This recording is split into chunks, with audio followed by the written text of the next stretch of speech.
Assalamualaikum warahmatullahi wabarakatuh. Halo semuanya, perkenalkan nama saya Bayor Lambang. Saya dari kelas 12 MIPA 2, asal sekolah 94 Bekasi. Di sini saya akan mempresentasikan mata pelajaran PPKN yang membahas tentang bab 1, yaitu kasus-kasus pelanggaran hak dan pengingkaran kewajiban warga negara. Sebelum itu, apa sih itu hak? Hak merupakan semua hal yang Anda peroleh atau dapatkan. Hal tersebut dapat berbentuk kewenangan atau kekuasaan untuk melakukan sesuatu. Menurut Anda, makna HAM dengan konsep hak warga negara sama atau tidak? Mari kita bahas. Hak asasi manusia adalah hak yang melekat pada diri setiap pribadi manusia.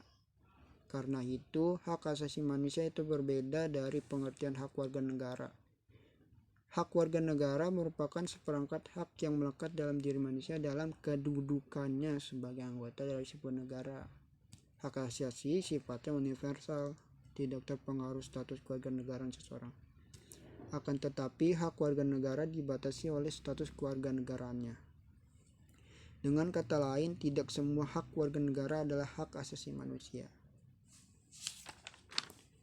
Selanjutnya ada bagaimana dengan konsep kewajiban warga negara. Kewajiban asasi merupakan kewajiban dasar setiap orang. Dengan kata lain, kewajiban asasi terlepas dari status kewarganegaraan yang dimiliki.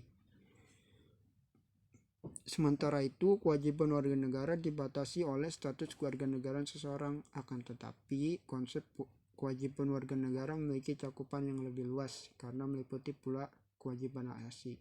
Misalnya di Indonesia, menghormati hak hidup merupakan kewajiban setiap orang.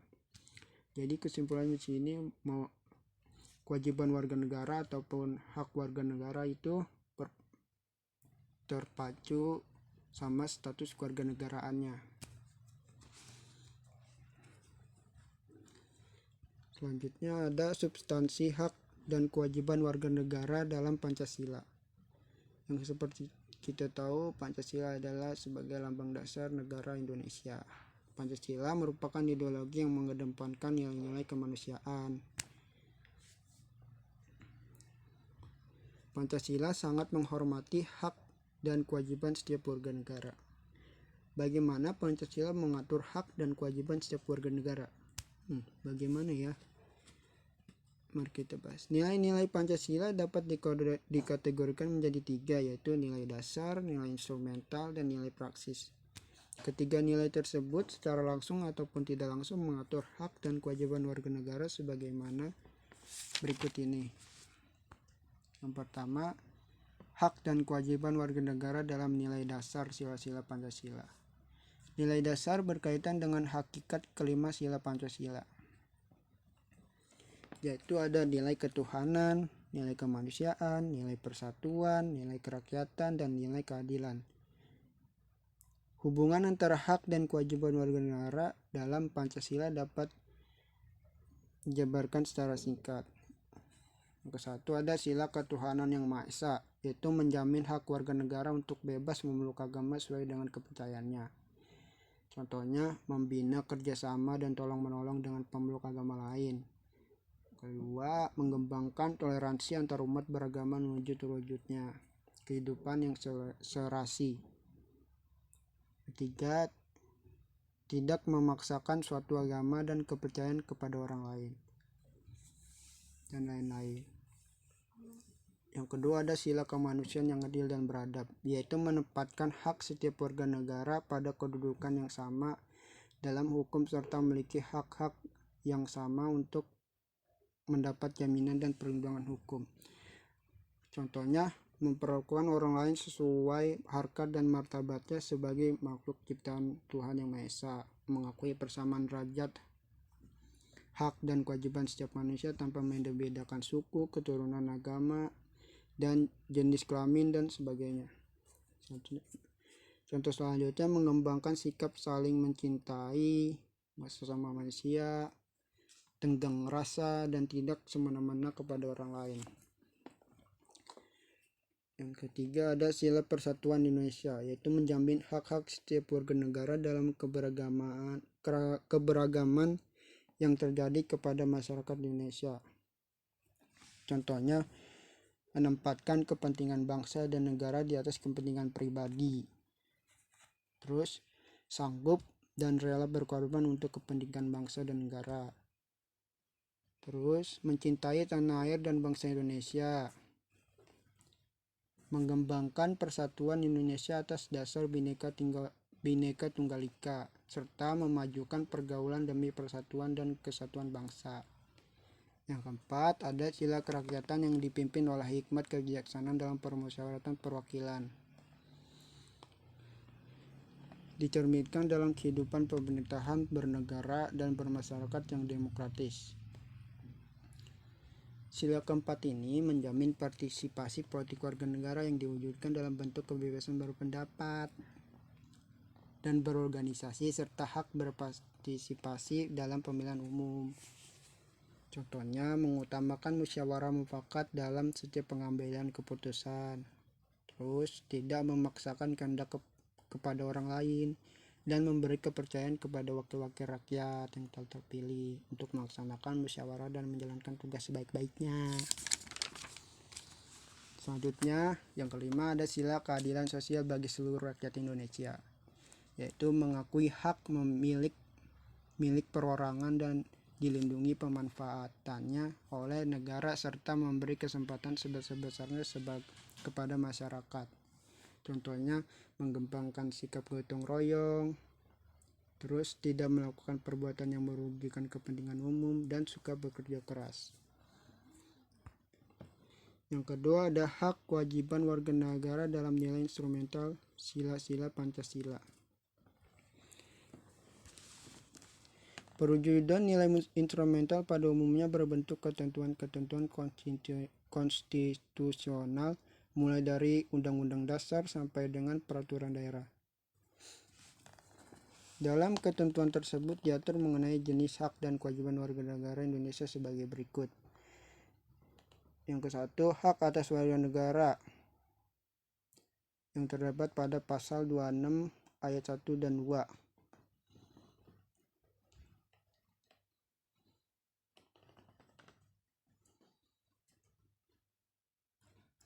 Yaitu yang berisi merupakan jaminan atas hak setiap orang untuk mendapatkan status kewarganegaraan yang tidak dapat dicabut secara semena-mena. Terus yang kedua, kesamaan kedudukan dan hukum dan pemerintahan pasal yang terdapat pada pasal 27 ayat 1 yang menyatakan bahwa segala warga negara bersamaan kedudukannya di dalam hukum dan pemerintahan dan wajib menjunjung hukum dan pemerintahan itu dengan tidak ada kecualinya. Merupakan jaminan hak warga negara atas kedudukan sama dalam hukum dan pemerintahan, serta merupakan kewajiban negara untuk menjunjung hukum dan pemerintahan. Yang ketiga, hak atas pekerjaan dan penghidupan yang layak bagi manusia yang terdapat pada pasal 27 ayat 2 yang menyatakan bahwa tiap-tiap warga negara berhak atas pekerjaan dan penghidupan yang layak bagi manusia. Yang keempat, ada hak dan kewajiban bela negara yang terdapat pada pasal 27 ayat 3 menyatakan bahwa setiap warga negara berhak dan wajib ikut serta dalam upaya pembelaan negara. Yang kelima, ada kemerdekaan berserikat dan berkumpul yang terdapat pada pasal 28 yang berisi hak warga negara untuk berserikat dan berkumpul serta mengeluarkan pikiran secara lisan maupun tulisan dan sebagainya.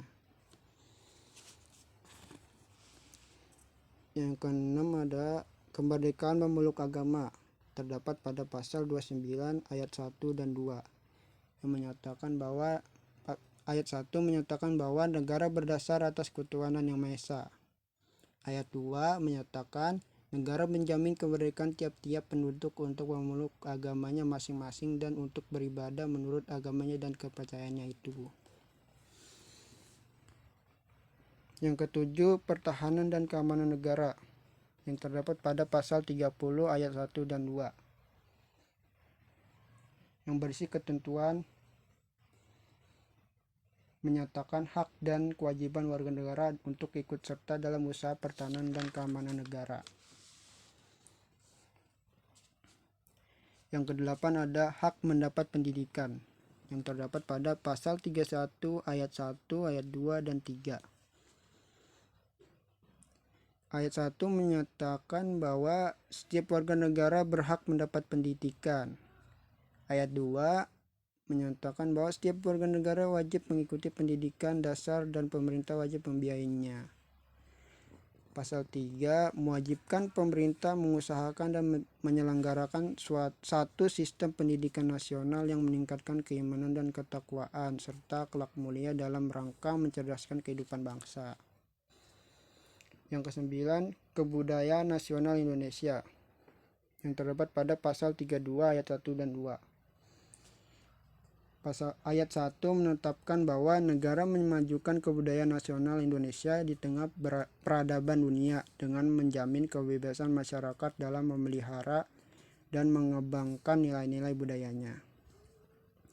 Ayat 2, negara menghormati dan memelihara bahasa daerah sebagai kekayaan budaya nasional. Ketentuan ini merupakan jaminan atas hak warga negara untuk mengembangkan dan menggunakan bahasa daerah sebagai bahasa pergaulan. Nomor 10 yaitu ada perekonomian nasional yang terdapat pada pasal 33. Terdiri atas 5 ayat. Ayat pertama, perekonomian disusun sebagai usaha bersama berdasar atas asas kekeluargaan. Yang kedua, cabang-cabang produksi yang penting bagi negara dan yang menguasai hajat hidup orang banyak dikuasai oleh negara. Yang ketiga, bumi dan air dan kekayaan alam yang terkandung di dalamnya dikuasai oleh negara dan dipergunakan untuk sebesar-besar kemakmuran rakyat. Yang keempat, perekonomian nasional diselenggarakan berdasar atas demokrasi ekonomi dengan prinsip kebersamaan, efisiensi, berkeadilan, berkelanjutan, berwawasan lingkungan, kemandirian, serta dengan menjaga keseimbangan, kemajuan, dan kesatuan ekonomi nasional. Yang kelima, ketentuan lebih lanjut mengenai pelaksanaan pasal ini diatur dalam undang-undang. Merupakan jaminan hak warga negara atas usaha perekonomian dan hak warga negara untuk mendapatkan kemakmuran. Yang ke-11 ada kesejahteraan sosial. Terdiri atas 4 ayat. Ya, ayat pertama yaitu fakir miskin dan anak-anak yang terlantar dipelihara oleh negara. Ayat kedua, negara mengembangkan sistem jaminan sosial bagi seluruh rakyat dan memberdayakan masyarakat yang lemah dan tidak mampu sesuai dengan martabat kemanusiaan.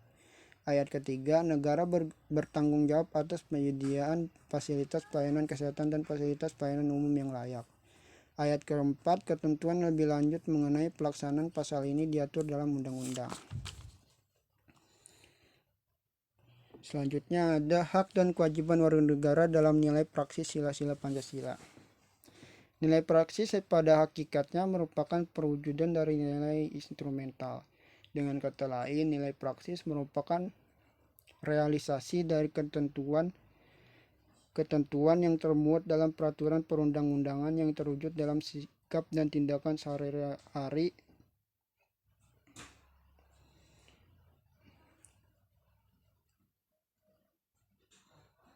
Adapun sikap positif tersebut diantaranya pada sila Pancasila yang pertama ketuhanan yang Maha Esa, contohnya saling menghormati kebebasan beribadah. Sila kedua kemanusiaan yang adil dan beradab, contohnya saling mencintai sesama manusia.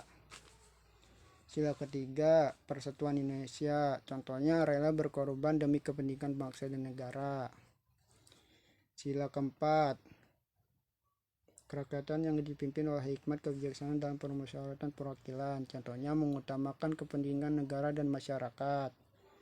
Sila kelima, keadilan sosial bagi seluruh rakyat Indonesia, contohnya menghormati hak-hak orang lain, dan lain-lain. Selanjutnya ada kasus pelanggaran hak dan pengingkaran kewajiban warga negara.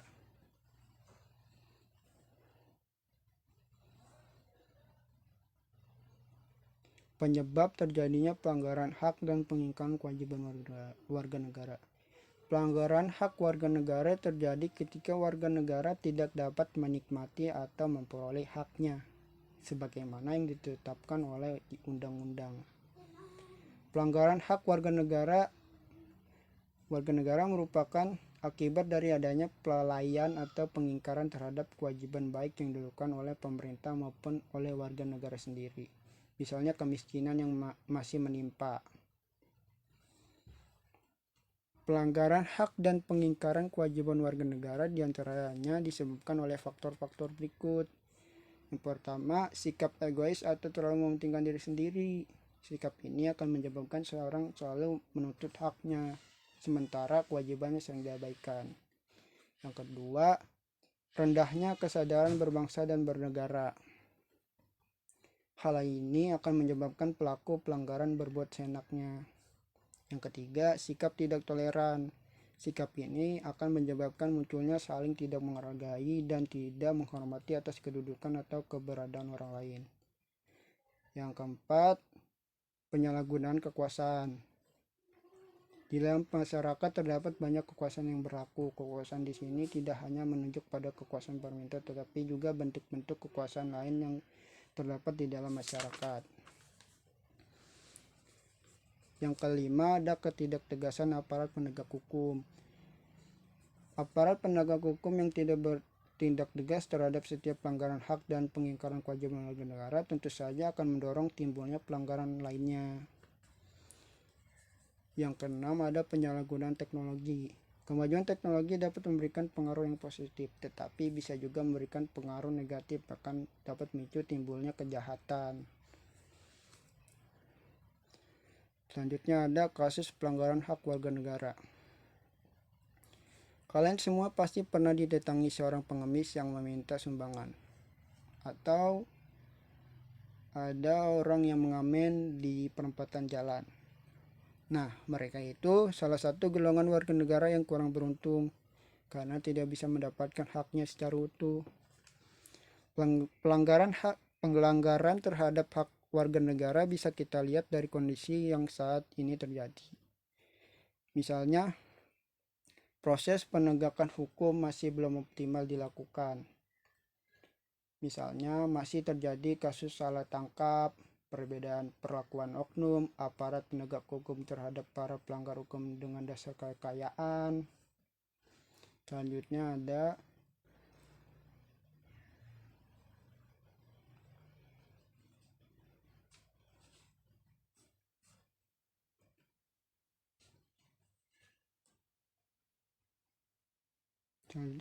tingkat kemiskinan dan angka pengangguran di negara kita masih cukup tinggi. Terus makin merebaknya kasus pelanggaran hak asasi manusia seperti pembunuhan, pemerkosaan, kekerasan dalam rumah tangga, dan sebagainya. Yang keempat, masih terjadinya tindak kekerasan mengatasnamakan agama, misalnya penyerangan tempat beribadah. Terus contoh selanjutnya, angka putus sekolah yang cukup tinggi mengindikasikan belum terlaksana secara sepenuhnya amanat pada pasal 31 ayat 1 yang menyatakan setiap warga negara berhak mendapat pendidikan. Contoh selanjutnya ada pelanggaran hak cipta, misalnya peredaran VCD atau DVD bajakan, perilaku plagiat dalam membuat sebuah karya, dan sebagainya. Selanjutnya ada kasus pengingkaran kewajiban warga negara. Anda tentunya sering melihat atau membaca slogan "Orang bijak taat pajak". Slogan yang memiliki makna itu ajakan kepada setiap warga negara untuk memenuhi kewajibannya. Salah satunya adalah membayar pajak. Kewajiban warga negara bukan hanya membayar pajak, tetapi masih banyak lagi bentuk lainnya, seperti taat aturan, menjunjung tinggi pemerintahan, dan bela negara. Kewajiban tersebut apabila dilaksanakan oleh kita sebagai warga negara akan mendukung suksesnya program pembangunan di negara ini serta mendorong terciptanya keadilan, ketertiban, perdamaian, dan sebagainya. Namun saat ini banyak terjadinya pengingkaran terhadap kewajiban-kewajiban warga negara. Pengingkaran tersebut biasanya disebabkan oleh tingginya sikap egoisme yang dimiliki oleh setiap warga negara. Contoh pengingkaran kewajiban warga negara mulai dari hal sederhana sampai yang berat, yaitu membuang sampah sembarangan, terus melanggar aturan berlalu lintas, merusak fasilitas negara seperti mencoret-coret bangunan milik umum, terus tidak membayar pajak kepada negara seperti pajak bumi dan bangunan dan lain-lain. Terus tidak berpartisipasi dalam usaha pertahanan dan keamanan negara, misalnya mangkir dari kegiatan siskamling.